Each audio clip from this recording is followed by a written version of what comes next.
In this video, I will show you how to connect Wix domain to Squarespace. So first things first, head over right here to Squarespace, scroll down and click on the settings right around here. Once on your settings, head over right here to your domains, and then click on this domains right here, and then you can use a domain that you own. So for example, if you already have a domain on Wix, click on this use a domain I own, and then after that, head over to Wix first, and then go right here to your store. Now from in there, click on settings as well on your Wix. And then go right here to the actual website settings of your Wix. And then after that, you should be able to see this. So scroll down until you can see your site address, which is this one, vmramps1.wixsite.the store.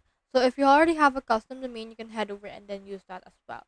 So for this one, let's head over and then use this one. So you can just input that right here to your actual Squarespace and then click on next, and then this will look for the per actual domain. Now you can head over and click on this connect domain option, then click on this connect domain, and then click on this continue right here, and then this will connect your domain to each other. We have in here the DNS records, so head over and then just manage the DNS record on the actual website that you want. So log into your domain provider, which is this Wix right here, and then you can just head over and then add the DNS entries that you can see on your screen from in there.